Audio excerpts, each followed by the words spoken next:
You want to know the truth about a man like me? Write it in the front of the ledger so you don't forget. I don't get involved. That's the whole of my philosophy. 41 years on this dry stretch of land taught me that the world will take everything you let it touch. So I keep my hands in my pockets and my opinions in my chest, and I write the rest down at night by lamp because paper never argues back. I'm telling you this so you understand how strange it is that I'm the one who saw it.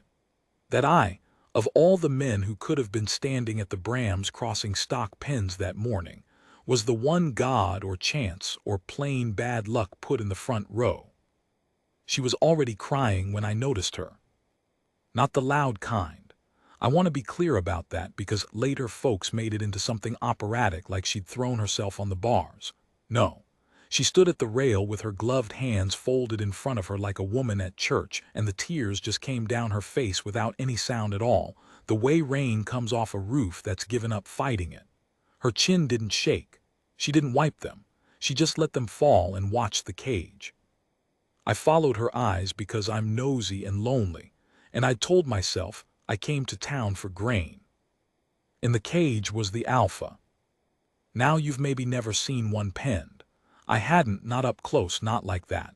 Out on the open range, you catch a shape on a ridge at dusk, and your horse goes stiff under you, and the both of you agree, without a word, to go home another way. That's the right relationship to have with one. Distance. Respect that's mostly fear wearing better clothes. But the crossing dealt in them now. Had for 2 seasons, ever since old Pell figured there was money in the new law that said a captured shifter was property if you could hold him through the change. So they built the iron pens with the silver thread run through the bars. Costs a fortune, that thread.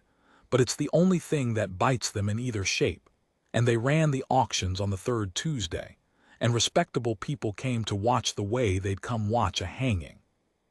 This one was on his knees, big through the shoulders, even folded down like that, a man shape with too much breadth to it, and his wrists were bound behind him with the silver cuffs, so his arms were pulled back at an angle that would have had me screaming inside an hour. He'd been there, somebody said, 3 days. His head was down, dark hair matted to his neck with old sweat. They'd run a chain from the cuffs to a ring in the floor so he couldn't even sit upright, and the strain of holding his own weight had the muscles of his back trembling in long, slow waves, like a horse standing in cold water. He wasn't fighting. That was the thing that got under my skin and stayed there. A penned Mustang fights the rope till its heart bursts. This one had gone past fighting into something else, some private country where he was just enduring, breath by breath, and waiting for it to be over one way or the other. Pell's boy was working the crowd. 3 days off his feed, gentlemen, that's the worst of him broke already. You're buying a clean animal, strong back. Pull a plow, pull a wagon, pull a stump if you chain him to it right. It talks, some fellow called out, the way you'd ask about a parrot. They talk, Pell's boy said. Don't make the mistake of listening. And the crowd laughed because that's what crowds are for. The woman beside me made a sound. Small. Caught it behind her teeth before it got loose. I looked at her properly then, and I'm a noticer. It's the one skill loneliness gives you for free, and I took her inventory the way I'd take a horse's. She was maybe 30. Townish but not town soft. There was work in her hands even through the gloves and the set of her shoulders. Her coat was good wool gone thin at the elbows, mended careful, the stitches small and even, a coat somebody had decided to keep alive past its right to be kept. Under it a dress the color of strong tea. A face that wasn't pretty in the way the word usually means, and was something better than pretty, which is to say it was a face that had decided things. There was a brooch at her throat, a little oval of jet, the kind you wear for the dead. And she was holding a leather pouch against her stomach with both hands, the way you hold the only thing you've got. I knew what was in it before she opened it. You spend enough years counting your own coins by lamplight, you can hear a purse's whole life in how a body carries it. That one was carried like it was the last of everything. "Ma'am," I said, because I'm a fool, "you don't want to be standing this close." She didn't look at me. "How much do you think," she said, "they'll let him go for?" Her voice surprised me, low and even, scraped down to the bare boards. A voice that had already done all its crying somewhere private and only had business left. For a working alpha, I did the arithmetic I'd half heard. More than any sane person's got. They'll start the bidding past anything you and me'd see in a year. I'm not asking what's sane, she said. I'm asking how much. And then Pell's boy banged the iron and started the auction, and I never did get to answer her. Let me back up. I keep doing that going forward and then having to walk it back, but a thing like this doesn't lay out straight, and I'd be lying to you if I pretended I understood the shape of it while it was happening. I'm an old man with a ledger. I understand things 3 weeks late in lamplight with my boots off. Forgive me. What I learned later in pieces was this. Her name was Della Hart.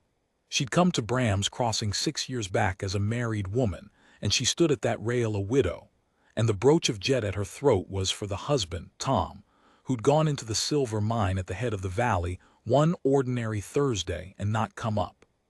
The company gave her his last week's wages and a handshake, and a hint that the cottage they'd let them live in was company property, and she'd want to think about her arrangements. So she'd thought about her arrangements. She'd taken in mending. She'd kept hens.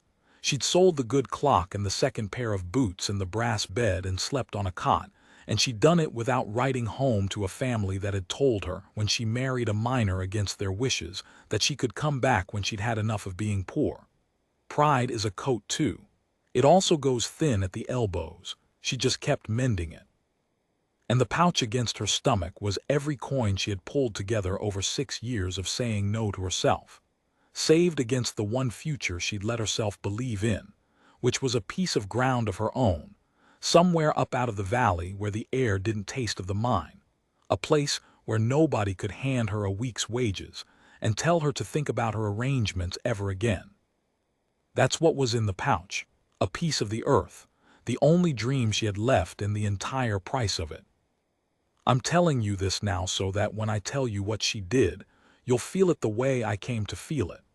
Because at the time I just thought she was a grieving woman doing a strange, grieving thing, and I'd seen plenty of those, and I had grain to buy. The bidding went the way I said it would. It climbed fast and got mean.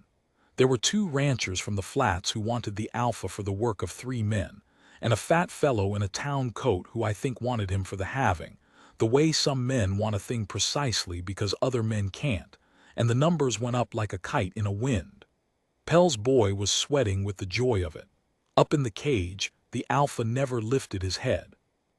Somewhere in there I understood he could hear every word, that they were selling him in his own hearing, putting a price on his back while his back was right there, shaking with the effort of holding him up, and that he had decided the only thing he had left to own was the choice not to look at us. I respected that. I want you to know I respected the hell out of that before anything else happened. The fat man won. Or he'd won. Pell's boy had the iron up to bang it down. Going once, going. I'll pay it. It wasn't loud. She didn't shout it. She said it the way you'd say I'll take the brown eggs, flat and final, and it cut the noise clean in half because of how flat it was, and every head turned and the iron stayed up in the air. Pell's boy looked at her, then at her thin coat, then at the pouch, and he smiled the smile of a man who smells a free embarrassment. And who's the lady? You got that kind of money on you, missus? I have exactly that, Della said. And she opened the pouch, and she counted it out on the rail in front of every soul in Bram's Crossing, coins, and a folded paper that was a banknote gone soft as cloth, and more coins, the small ones. The ones you save last because they're the hardest to part with, and the count came to the fat man's number and $3 over, and when she was done, she had nothing left in the pouch but the smell of it. You could have heard a hen breathe. The fat man laughed first. Bid higher then, he said to the room, to the joke of it. She didn't move, just stood there with her hands flat on her counted coins like she was keeping them warm. And here is a thing about money. It has no manners and no mercy, and it does not care 1 inch about a fat man's amusement. The auction belongs to the highest bid, and she'd matched him and gone over, and Pell's boy did the arithmetic of his own commission, and the smile he gave her changed into a different, oilier one. "Going twice," he said, watching the fat man. The fat man's face did something. I watched him weigh it.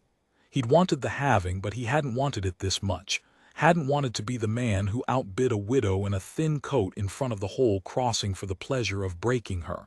And there's a kind of cowardice that looks exactly like mercy from the outside, and he found it. He waved his hand. "Have it then," like he was the generous one.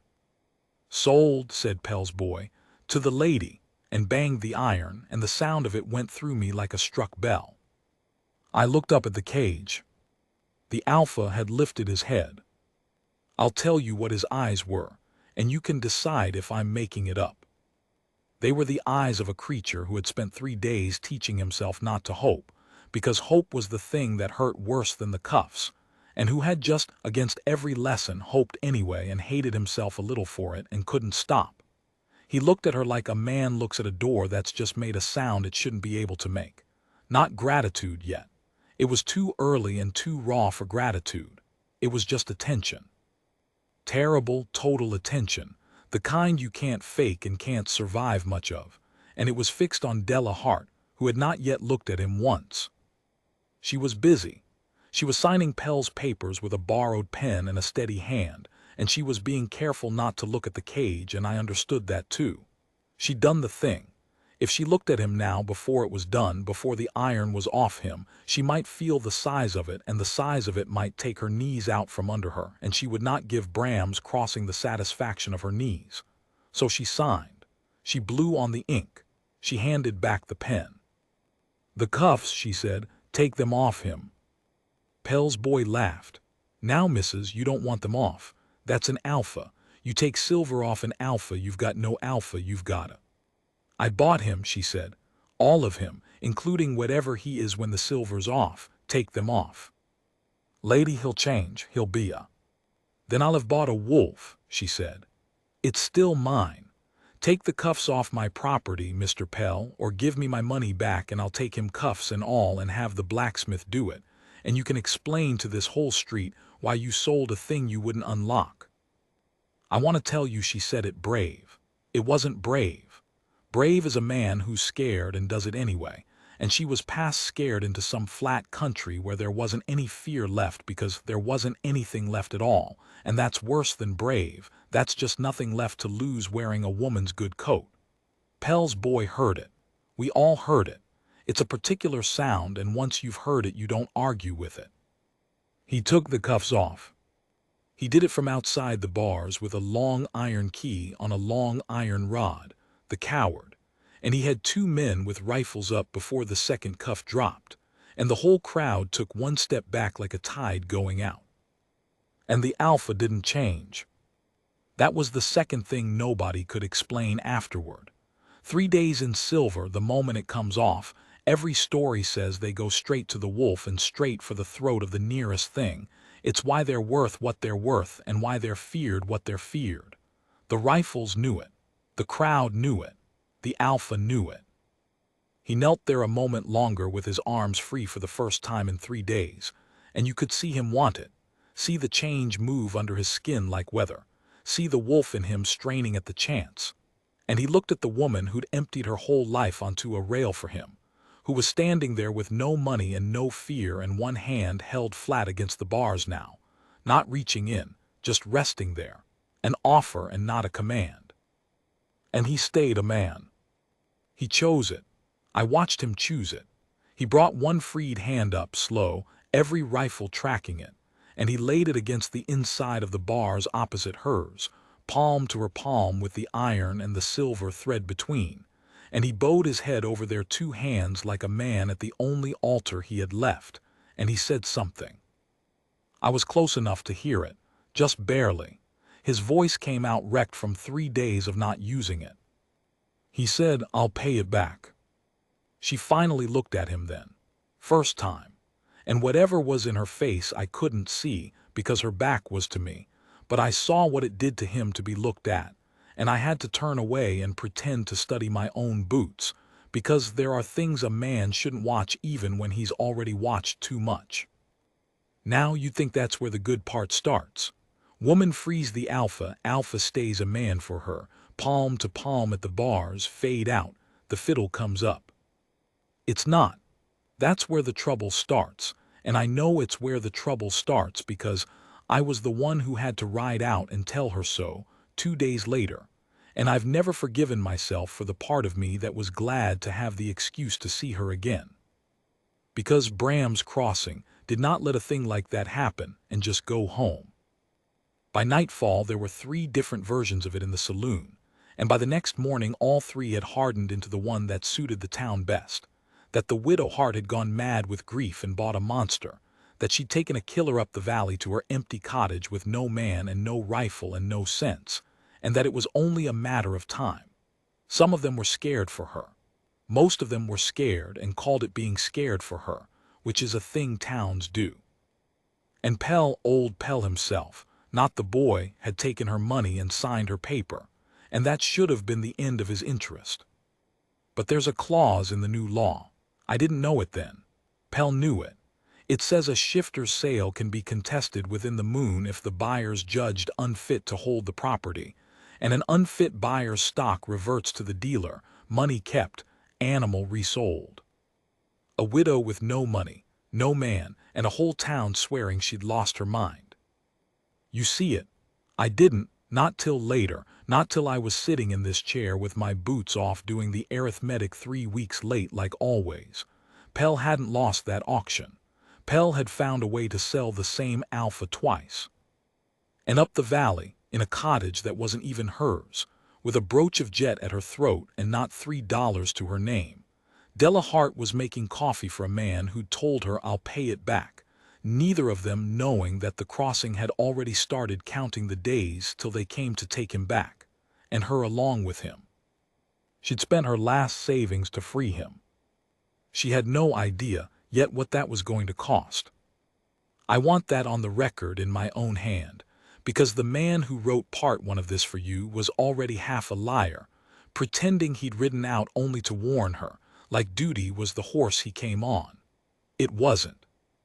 I'd lain awake 2 nights with her face in front of me, that flat, scraped-down face that had decided things, and the sound of the iron coming down, and the way the alpha had laid his palm to hers through the bars and said he'd pay it back, and I'd told myself a dozen reasons to ride up there, and only one of them was the true one, and I won't write it down even now.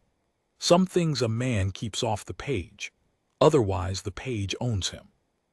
So I'll say it was duty, the lie's comfortable, let me keep it a while.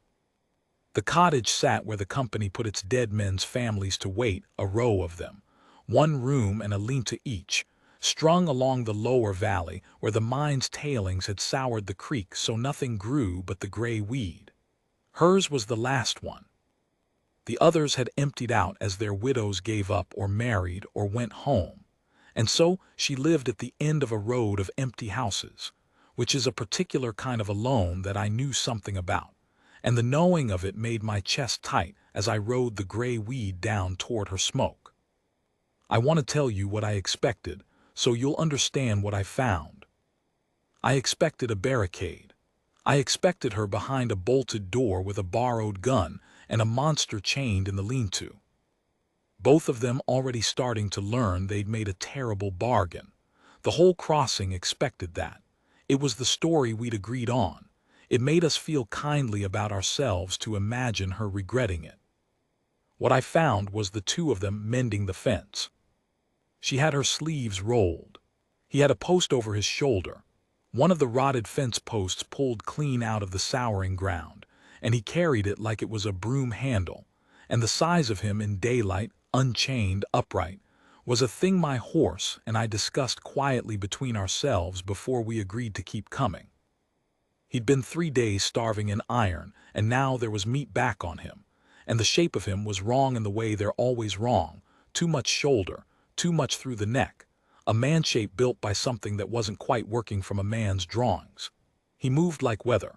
I've used that word for him before, and I'll keep using it because it's the only honest one. You watch the sky change and you can't say exactly when it stopped being one thing and started being another. That's how he moved. And she was talking to him. That's the detail that undid the whole town story for me right there before I'd said a word. Not afraid of him. Not commanding him. Just talking, the easy half-attention talk of two people doing a job together there. Hold it there, no, your side, that's it, and him answering low, and the both of them squinting at a fence that wouldn't have kept a hen in, fixing it anyway, because it was theirs to fix, and there was nothing else to do with a morning. She saw me first. Of course she did. She'd have heard me coming a mile off in that quiet. "Mr. Caro," she said. She remembered my name. I hadn't given it to her at the rail. I'd asked around about her, and I'd assumed she hadn't done the same about me. And the fact that she had did something foolish to a man my age that I won't describe. "Ma'am," I touched my hat, "Della Hart." "You came a long way for grain," she said. And there it was, the thing I hadn't seen at the rail because she'd had no room for it that day. A dry little spark. Under all the scraped flat widow there was a woman who'd once been funny and grief had buried her, and she was just beginning, in this souring valley with a wolfman holding her fence post, to dig herself back up. "I came to talk to you," I said, "both of you." The alpha set the post down. He hadn't taken his eyes off me since I came over the rise, not threatening, just attending, the way I'd seen him attend to her at the cage, total and unhurried. A thing that read every part of me at once and filed it. I felt counted. I don't enjoy being counted. I'm the one with the ledger. "This is Bran," she said. "That's not the name they had," I said, "because I'm tactless when I'm nervous." "It's the name I have," he said. First time I'd heard him say more than a wrecked sentence. His voice had healed some. It came out level and quiet, and there was an accent in it I couldn't place to any country, older than country, the way you'd imagine a long stretch of woods would talk if woods could. "Pell's people don't ask. They number you," she asked. The way he said she asked, I'd ride a long way again to not have to feel what I felt hearing it. 2 words. The whole of a man's gratitude folded down small so it wouldn't frighten anybody. She asked. As though being asked his name was the first human thing that had happened to him in a span of time he didn't care to measure. "Mr. Caro's come to tell us something bad," Della said, reading me clean. "Haven't you? You've had a bad news face on since the rise." So I told them. I told them about the clause, the moon clause. That a shifter's sale could be contested inside the moon if the buyer was judged unfit, and that the stock would revert to the dealer with the money kept, and that I'd seen Pell himself in the land office 2 days running, and that the whole crossing was being walked, gentle and steady, toward a verdict, that the widow Hart had gone mad, that a woman alone with a monster was a danger to herself and the county, that the kindest thing, would be to take the animal back off her hands and refund her nothing, because nothing was owed to a person not in her right mind. "They mean to take you back," I said to Bran. "Resell you, and keep her money. And there's not a court between here and the capital that'll side with a widow over a dealer when the question's a shifter." The fence wind moved the gray weed. Somewhere down the dead row a loose shutter knocked, in a house with nobody in it. Della didn't say anything for a while. She was looking at the fence they'd mended, and I understood she wasn't seeing the fence. She was doing arithmetic of her own, the worst kind, the kind where every column comes out empty. "How long?" she said finally. "The moon's 3/4 now. You've got, I'd guess, 11 days, maybe 12. And there's no fighting it." "Della," I dropped the ma'am without noticing. "There's no money in you to fight it. A contest like that needs a lawyer and a bond posted and witnesses willing to swear you're fit, and the witnesses are all in a town that's already decided you're not, and the money's—" I stopped. "The money's in him," she said, flat. "I put all of it in him. There's nothing left to defend him with except the thing I spent on him." She laughed, one note, no humor in it. "That's a clever trap, isn't it? They built a trap where the only thing that could save him is the thing I already used to save him." "It's how Pell makes his living," I said. selling the same animal twice. And then Bran did a thing that I've turned over 1,000 times since. By lamplight, boots off. He went and stood in front of her, not too close. He was always careful of his closeness. A man who knew exactly how much room his size took and tried to take less. And he said, "Then send me off tonight." She looked up at him. "Before they serve the paper," he said. "If I'm gone when they come, there's no animal to revert. The sale stands, you're not unfit. You're just a widow whose stock ran off, and there's no law says you owe Pell back for property that walked. You keep yourself clear. I go to the high country. I'm fast and I'm hard to find, and the silver's off me now. They'll never put it back on. You lose the money either way, Della. It's already gone, but this way you don't lose your name and your freedom on top of it. Send me off tonight." It was the right answer. I knew it the second he said it. It was the only clean math in the whole sour business, and he'd done it in his head in about 4 breaths, and offered up his own newfound liberty without a flicker. Send me off like it cost him nothing, when I'd have bet the ranch it cost him everything. That's the thing about him I keep coming back to. The size of what he was willing to spend, said quiet, like the price was nothing. Twice now, I'd watched somebody empty their whole self out on the rail for the other one, and call it small. And Della Hart said, "No." Just that, no. The same flat, scraped voice she'd used at the rail to say, "I'll pay it." "Della," I started. "No," she said again, and now she stood up off the fence and she was looking at the both of us, me and Bran, like we were 2 boys who'd suggested something stupid. I didn't buy a wolf to set it loose in the high country to be hunted the rest of its life. I bought a— She stopped, and something crossed her face, and she chose her words careful. "I freed a person. I'm not going to free a person by chasing him into the cold so a fat old man can call my name clean. That's not free. That's just losing slower." "You'll lose everything," I said. "I've already lost everything, Mr. Caro." She said it without drama, which is what made it terrible. "I lost it in a mine on a Thursday. Everything since has been bonus, and I'd rather spend the bonus on something I chose than save it to keep being a respectable widow that this town pities. I'm done being pitied. I'd rather be a fool. At least a fool picks her own ground." Bran was looking at her like the man at the door again. The door that made a sound it shouldn't be able to make. "You don't owe me this," he said, low, almost angry, the way you get angry at a thing that's hurting you on purpose by being kind. "You bought me out of a cage. That's already more than any humans ever. You don't owe me your name, your safety, your Della. Let me go. Let it cost you less." "It's not about what I owe you," she said. And then she said the thing that I had to write down that night word for word so I wouldn't lose it. The thing that's the whole turn of the story, even though neither of them knew it yet. "It's about what I'm not willing to spend you on." I left them at the fence. I rode the dead row back up out of the valley with the loose shutter knocking behind me. And I'll tell you, an old man's heart is not built for what I felt riding out of there. And it complained the whole way, that organ, like a fence post pulled out of sour ground. Because I'd come up that valley with a comfortable lie duty, and I was riding down with an uncomfortable truth, which was that I'd wanted her to send him off. Not for her safety, for mine.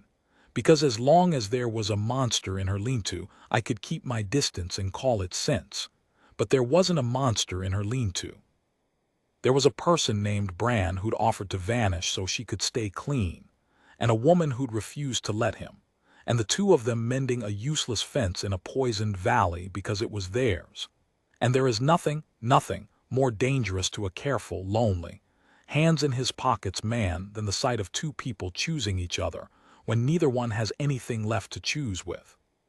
It made me want to choose something, after 41 years, God help me. So I did a thing I'm not proud of, and I am not ashamed of either, which is its own kind of trouble.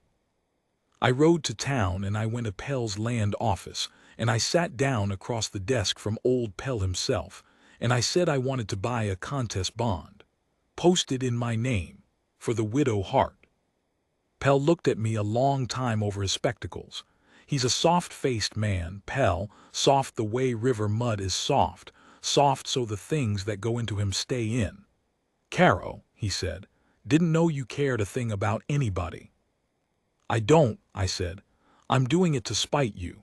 I find I've got the spite to spare and nothing to spend it on." That he believed. Spite, men like Pell understand. Love they'd contest in court, but spite they respect. He named me a number for the bond, and it was an ugly number, most of a good year of my careful life, and I wrote it down in my ledger that night under a column I'd never had before and didn't have a name for, and I paid it. And here is the part that turns the knife, the part I didn't learn till after, the setback at the bottom of my good deed. Pell took my bond, smiled his rivermud smile, filed it.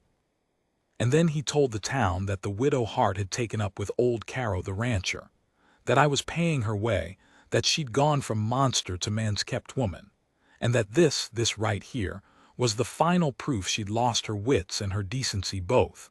A widow under a year, the husband barely cold, already keeping a beast in the lean-to and an old fool's money in her apron. I'd posted a bond to save her name. I'd handed Pell a better reason to take it. And I didn't know it yet, riding home pleased with my own spite, but they came on the 9th day. Of course they did. I'd made it the 9th day myself, with my clever bond and my spite, and I've had 3 weeks of lamplight to sit with that, and I'm not done sitting with it yet. I was already there when they came. I want that known too. After what Pell did with my name, I couldn't stay up at my own place pretending I was a careful man. That fellow had died somewhere on the road between the land office and home, and I hadn't held a funeral for him, and I didn't miss him. So I'd ridden back down the dead row at first light to tell Della what I'd done and what it had cost her, to confess it to her face, which is the only honest place to confess a thing. I never got the chance. I was still tying off at her fence, the fence we'd mended, the useless one, when the dust came up the valley road. 6 riders. You don't send 6 riders to collect a widow's runaway stock. You send 6 riders to put on a show, and Pell had brought an audience besides. A wagon trailing behind with the town's better sort in it, the way they'd ridden out to watch the auction, the way they ride out to watch anything that lets them feel something without the danger of it. There was a man from the county in a stiff collar, the one who'd signed the unfit verdict. There was the fat man from the rail, come to see the end of the story he'd backed out of. There was a preacher, which is how you know a town's about to do something it'll need forgiving for. And in the lead wagon on the bench, soft-faced and patient old Pell, with a long box across his knees. I knew what was in the box without seeing it. New cuffs, fresh silver polished, the thread bright. He'd brought the cage to the wolf this time. Bran came out of the lean-to and stood in the door of it. I'll tell you what 9 days had done to him, because it matters for what came after. 9 days of meals and a fixed fence and a name somebody used had put a different thing in his face. At the cage, he'd had the look of a creature enduring. Now he had the look of a man with something to lose, which is a worse look to wear when 6 riders come up your road, because the enduring kind has already given everything away and can't be hurt, and the having kind can be hurt in one stroke clean through. He'd let himself want it. The fence, the fool woman, the morning talk, I'd watched it happen, and want is the silver thread that bites you in either shape.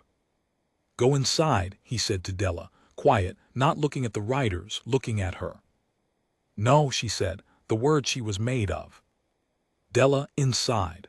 Whatever happens out here, you weren't part of it. You were inside, you hear me? You were. I'm not going inside my own door to watch 6 men take you back to a box," she said. "So the town can tell itself I'm the kind of woman who watches from inside. I'm done deciding things from inside."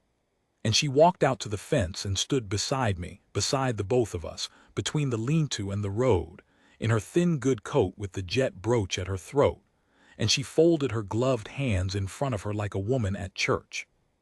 Same as the rail. Exactly the same. I think she knew it. I think she'd decided, somewhere in the night, that if she was going to lose, she'd lose standing in the same posture she'd won in, and there is a kind of person who will lose 100 times their own weight for the right to choose the shape of the losing, and she was that kind, and I'd never met one before, and I was 41 years old. The riders fanned out at the fence line. Pell didn't get down. He sat on his wagon bench with the box across his knees and the audience behind him, and he raised his soft voice just enough to carry. "Widow Hart, kindly." He did it all kindly, that was the worst of him. "There's no call for a scene. The county's looked at your situation and the county's concerned for you, that's all this is. A woman alone, recently bereaved, taken in by," he glanced at me, and the Rivermud smile moved, "by interested parties, keeping a dangerous animal at the very door she sleeps behind. We're not here to punish you. We're here to relieve you. You hand over the property and you keep your good name and you go on, and the whole valley sleeps easier. That's the offer. That's a generous offer." "It's not property," Della said. "The law says." "I know what the law says." Her voice carried fine without raising. "I read it 3 times in 9 days. The law says you can take a shifter back if I'm unfit. So this isn't about him, Mr. Pell, this is about me. You came up here with 6 guns and a preacher and the whole front pew to prove a widow's mad. So go on, prove it. I'm standing in my own yard in front of my own door beside a man who hasn't laid a hand on me or anyone. Show the county the madness. Where is it?" And here's the thing, for one breath it worked. The county man in the stiff collar shifted. The audience in the wagon, who'd come for a monster and a broken woman, were looking at a tidy yard, a mended fence, a calm widow, and a big quiet man standing in a doorway making himself small. The story they'd been sold didn't match the morning. You could feel it wobble. Pell felt it too. Soft men feel the room better than hard ones. It's how they stay soft and stay on top. He felt the verdict slipping, and he did the thing that I will hate him for to the end of my ledger. He turned to the rider beside him, the youngest, the dumbest, the one with something to prove, and he said, mild as milk, "Son, take the animal." And the boy unslung his rope and shook out a loop and walked his horse at Bran with the silver box opening behind him. And as he came, he did the calculation every fool in that valley had done, that an alpha 9 days fed is more dangerous than an alpha 3 days starved. And the calculation made his hands shake, and the shake made his horse sidestep, and the sidestep brought him in too close too fast, and the boy panicked, and the boy did the one thing. He swung the loaded quirt at Della to clear her out of his way. He didn't even mean her, I think. He meant to clear the space. But the leather came across the side of her face, hard, and snapped her head around, and the jet brooch tore loose off her collar and went into the gray weed. And she went down on one knee in her own yard, with her hand to her cheek and blood, already coming bright between her gloved fingers. And Bran changed. I have tried, by every lamp I own, to write this part true, and I keep failing. So I'll just put down what I saw and trust you to feel the gap between the words and the thing. It wasn't slow. Everything they'd told us was a lie. It wasn't a man straining into a wolf over some terrible minute. It was instantaneous, between one of my heartbeats and the next. The way lightning isn't a process. The doorway empty of a man and full of the wolf in the same blink. And the wolf was the size of the lie they'd built the whole iron trade on. Bigger than that. Black as the inside of the mine, and it came off that doorstep without seeming to cross the ground between, and it took the boy's horse out from under the boy. Just the horse, mark that, just the horse. The screaming was the horse and the boy and the audience all at once, and the riders' guns came up, and Pell was shouting silver, the silver, and there was a half a second. I swear to you on the column in my ledger, I don't have a name for half a second where the whole valley balanced on the edge of a slaughter, where that wolf could have opened every throat at the fence line, and the town would finally have its monster, would die with the satisfaction of having been right. And the wolf stood over the boy it had spilled into the weed, the boy who'd struck her, with its teeth a hand's breadth from his face and its whole black weight saying I could, saying it to every soul there at once, I could, look how easily I could. And didn't. It turned its head. It found Della on her knee in the dirt with the blood on her face, and she got herself half up, one hand out, not toward it, not away, just out, flat, palm down, The same offer she'd made through the bars of the cage on the first day. Hear this, take it slow. And the wolf went to her. Past the boy, past the guns. It crossed the yard and it lay itself down in the gray weed beside the kneeling woman and put its great black head against her side and went still. And it was the most dangerous thing in the valley, making itself into the least, on purpose, in front of everyone, choosing again, the way it had chosen at the cage, to be a thing that lay down beside her rather than a thing that stood over the rest of us. You could hear the whole front pew breathe. Because now they had it, don't you see? Now they had their proof, but it was proof of the opposite thing. They'd come to witness a monster and a mad woman, and what they'd witnessed was a man strike a widow and a wolf decline to avenge her with the entire reason to. The story broke in their hands. There was a beast in the valley that morning, and it had 4 legs and a quirt and a soft, patient face on a wagon bench. And not one of them could pretend otherwise. Not the preacher, not the county man, not the fat man who'd come for an ending. Della put her bloody hand on the wolf's neck. She didn't say anything. She didn't have to. She just looked up the fence line at the lot of them, at Pell, at his box of silver with the blood drying on her cheek, and her look said, there's your madness. He's lying in the dirt being gentle. Where's yours? And there wasn't a man among them could hold her eyes. I thought we'd won. God forgive me. For one whole minute I thought it was over and we'd won, and I was already composing the ledger entry, the day the town saw itself, feeling fine. I'd forgotten that soft men don't lose in front of crowds. They lose later, in the land office, on paper, where there's no wolf to embarrass them. Pell set down his box of silver. He stood up on the wagon bench, slow, an old soft man making himself seen, and he let the quiet stretch until even the hurt horse had stopped its noise. And then he said gently, so gently, to the county man and not to us at all, well, there it is, you've all seen it now. A pause, trained. The word went through the crowd like cold water. That animal, Pell said, sorrowful, reasonable, did not lie down out of any gentleness, friends. It lay down because it's been handled. Because somebody up this valley has spent 9 days teaching a killer to take orders, to choose its moment, to spare on command, to perform. He spread his soft hands. And I ask you, which is the more dangerous thing? A wild beast a man can see coming, or a wild beast that's learned to seem tame until the day it's told otherwise? Who taught it that? Who's been up here, alone, schooling a monster to be patient? And every face at that fence line turned, slow, off the gentle wolf, and onto Della. He'd done it again.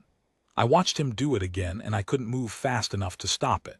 He'd taken the very mercy that broke his story and made it the proof of a darker story, one the town wanted to believe even more, because it let them keep their fear and feel clever about it besides. Not a madwoman with a monster, a witch with a weapon, a woman who'd taken her dead husband's money and bought herself a thing that could kill on her word and had spent 9 days teaching it to. That's not, I started, and my voice came out an old man's and went nowhere. Take them both, Pell said. Not take the animal this time, both. And the riders, who'd been shamed and frightened and were now being handed away to be neither, who'd much rather arrest a witch than admit they'd watched a wolf out-mercy them, got down off their horses. Della came up off her knee.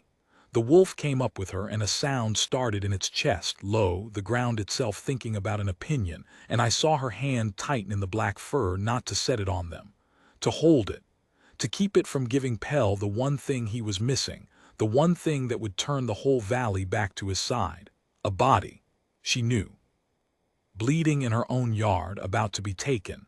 She still had the wits to know that the second that wolf opened a throat, Pell won everything, and she lost even the truth. Bran, she said, just his name, the name she'd given him. Stay a man inside that, whatever they do to me. Stay a man.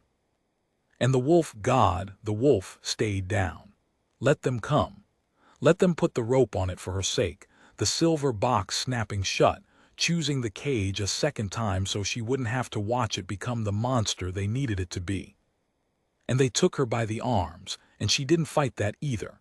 And the last thing I saw clear before the dust came up was Della Hart being walked to the wagon with her dead husband's blood-color coat torn at the shoulder, and her brooch of jet lost somewhere in the gray weed of a yard that was never even hers, looking back not at me, not at the town, but at the wolf in the silver rope. And I was the only one not held, not arrested, not anything. Just an old fool at a mended fence who'd posted a bond that bought her nothing and made it worse, standing in the one place I'd sworn never to stand, all the way in, hands out of my pockets at last and nothing in them. The wagon turned in the dead row.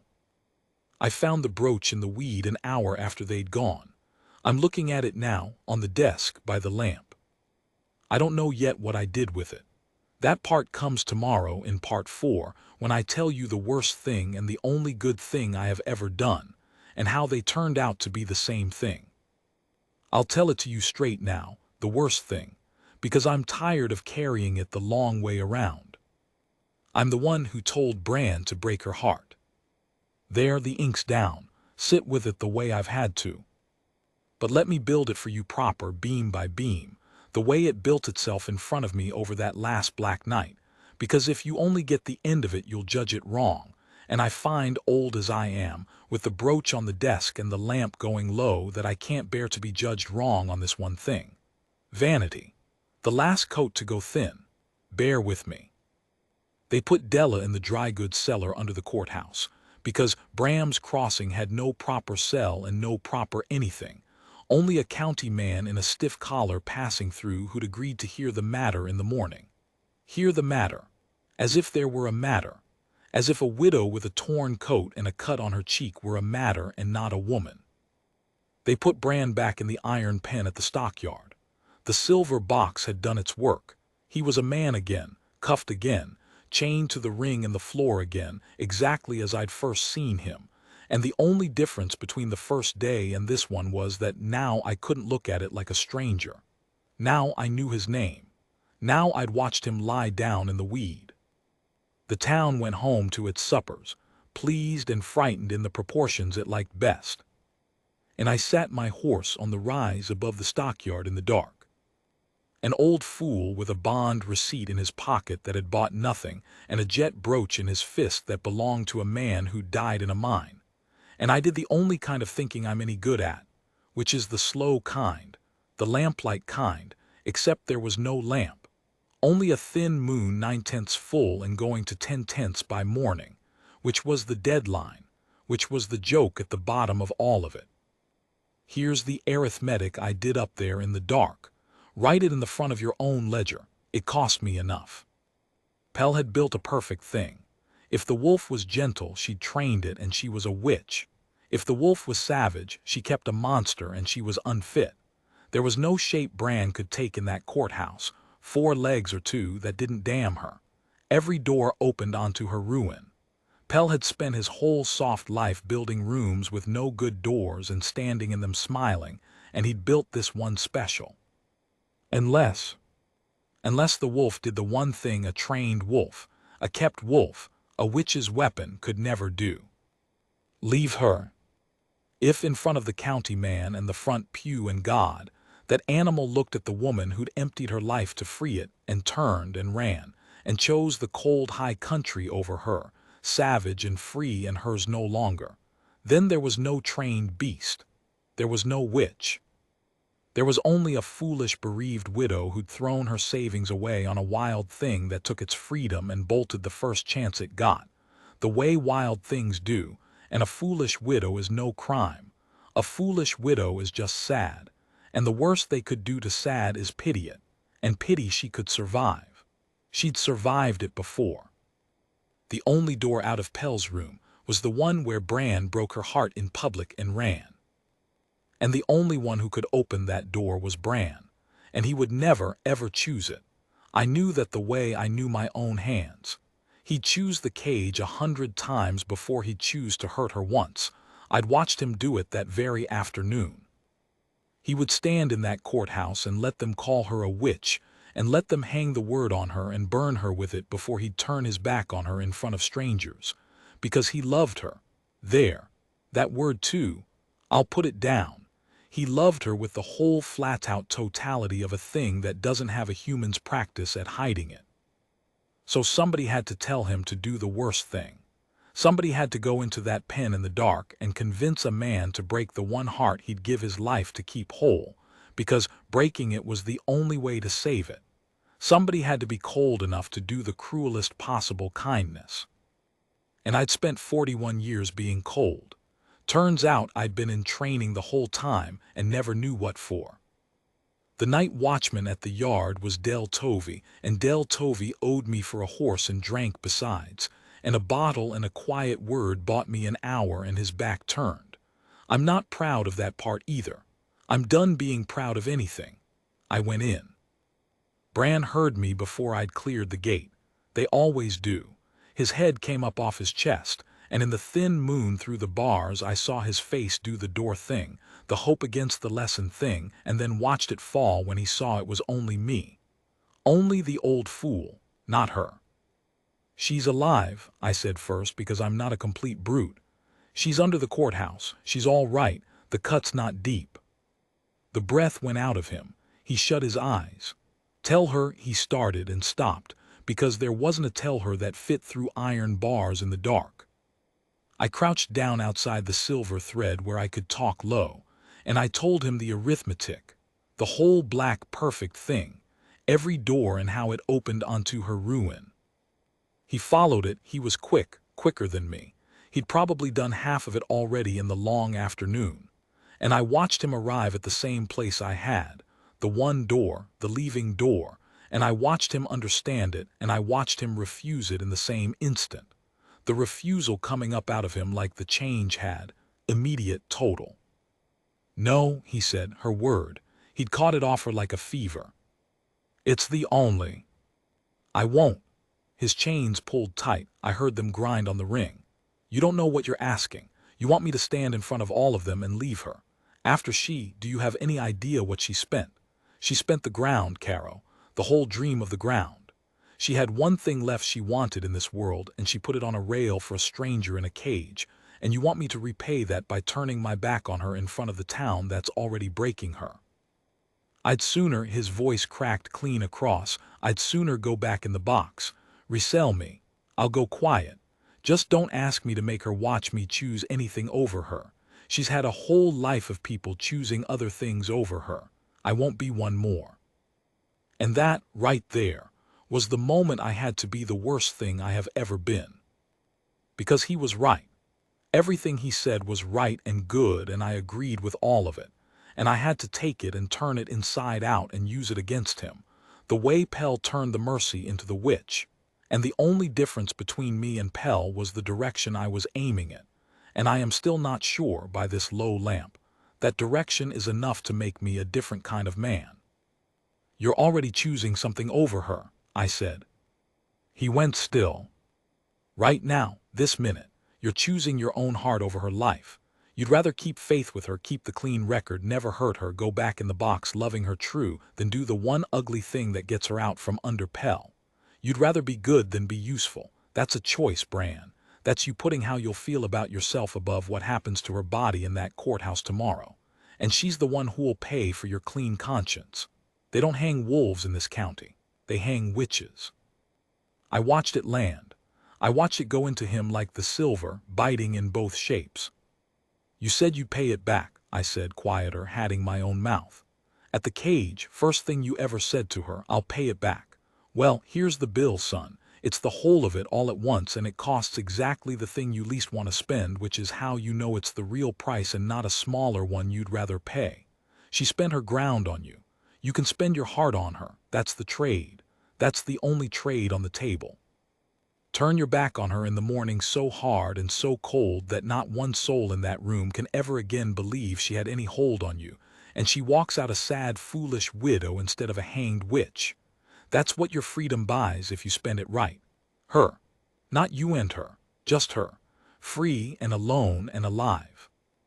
The moon moved a finger's width through the bars. She'll hate me, he said, barely a sound. She'll think I that all of it, the fence, the mornings, that it was nothing to me, that I left the second I got the chance. Yes, I said, she will. That's the part that makes it work. If she knew it was a gift, she'd give it back. She's exactly that kind of fool. You've met her. The only way to give Della Hart something she'd refuse is to make her believe it's not a gift at all. You have to let her hate you. You have to let her be wrong about you for the rest of her life and never get to correct it and never get to see her again to even try. That's the cost. I told you it was the whole of it. He didn't speak for a long time. The yard ticked and cooled. Somewhere Del Tovey snored against the fence with my bottle. Then he said, "Get the brooch." I'd forgotten it was in my fist. I opened my hand. The jet oval, warm from being held. "When it's done," Brand said. "When I've run and they've let her go, you give her that back. And you tell her," he stopped and started again, "careful, building it the way I'm building this for you, beam by beam, so it wouldn't fall. No, don't tell her anything. If you tell her, she'll know, and if she knows, it ruins it. Just give her the brooch back so she has the one thing she came into town with. Let her think I never even noticed it. Let me be the wolf that ran." That's, his voice did the thing again. "That's the shape I can give her. Let me be that shape. Let me be that shape." I wrote it down that night. I've read it 100 times. That was him giving her his heart. Not a swelling fiddle gift. Not a knee in the dirt. He gave it to her by agreeing to throw it away in front of her, by choosing to be the worst version of himself in her eyes forever, so that the best version of her, free, unhanged, breathing, could go on without him and never know what it had cost. He paid her back with the only currency he had that was worth what she'd spent. He gave her his heart by making her believe he'd never had one. I stood up out of my crouch with my knees screaming and the brooch in my pocket, and I think I said something. I don't remember what. Some old fool's blessing. He didn't answer. He'd already gone somewhere inside himself to get ready to do it, the way I imagine a man goes somewhere inside to get ready to die, which it was, in every way that counts. I won't draw out the morning. I've drawn out enough, and the morning was fast anyway, the way the worst things are. They brought her up from the cellar into the hard white light of the square, the county man at his folding table, the front pew assembled, Pell soft and patient with his box of silver. Della stood with the cut gone dark on her cheek and her torn coat, and she found me in the crowd once, and I had to look at the ground, the brooch burning a hole in my pocket, because if she'd held my eyes one more second, she'd have read the whole thing off my face. She read everybody, and I couldn't let her, not yet, not till it was done. Pell made his speech about the trained beast, the witch's weapon, the danger of a tameness that's only waiting. And then, to prove it, this was his mistake, the one I'd gambled the whole night on. He had them bring Bran out into the square in the silver, and he had the cuffs struck off with the riflemen up to show the county how the creature obeys her. Watch how it goes to her. Watch the witchcraft of it. The silver dropped, and every soul in that square leaned forward to watch the wolf go to the woman.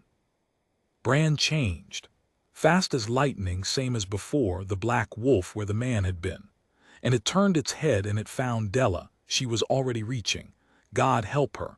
Already putting out her flat, bloody palm. Here, this, take it slow. The offer she'd never once failed to make him. And the wolf looked at her hand.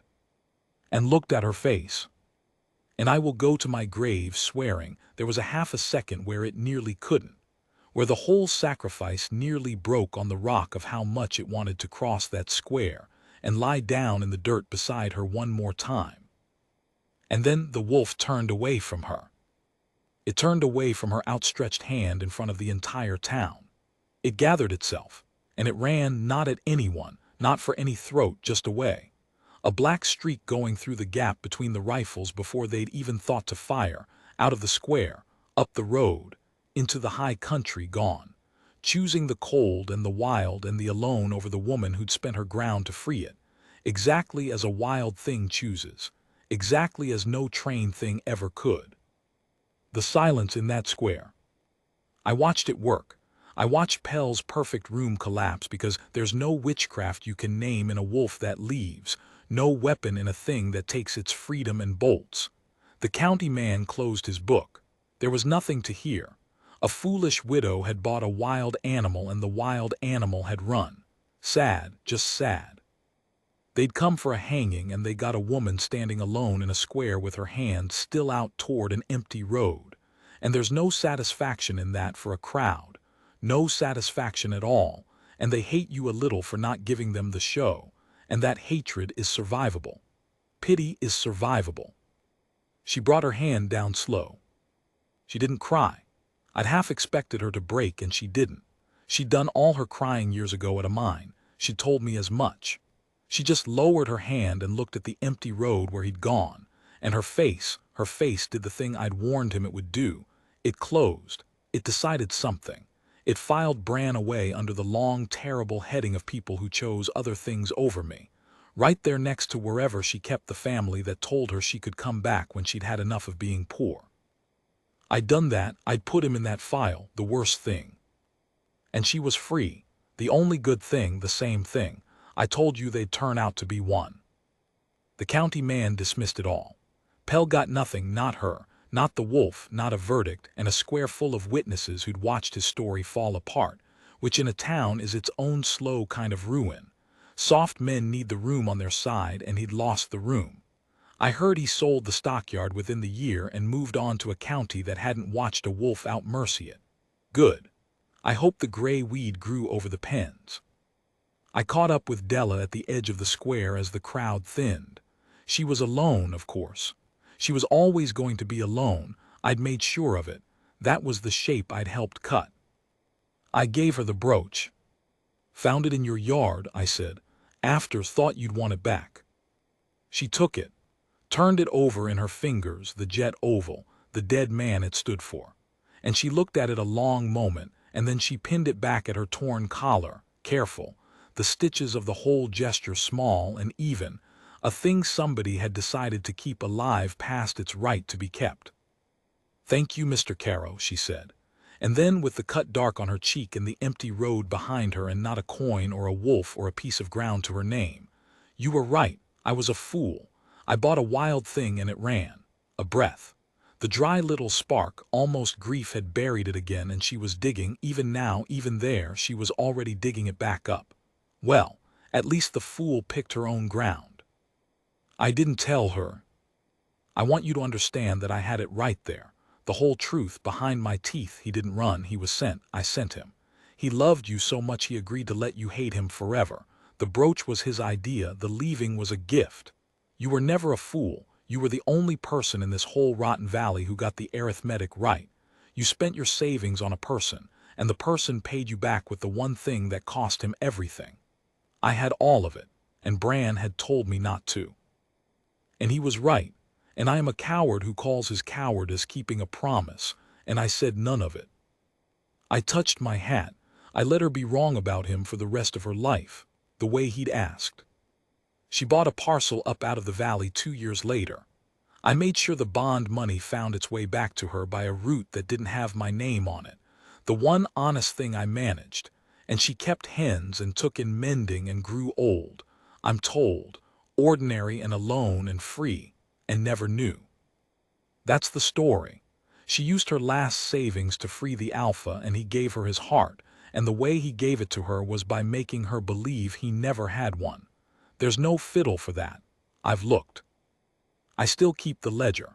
I still keep my hands in my pockets mostly. But some nights late, when the moon comes up over the high country full, and the dogs at the neighboring places go quiet all at once for no reason a man could name, I go out and stand at the fence and look up at the ridge.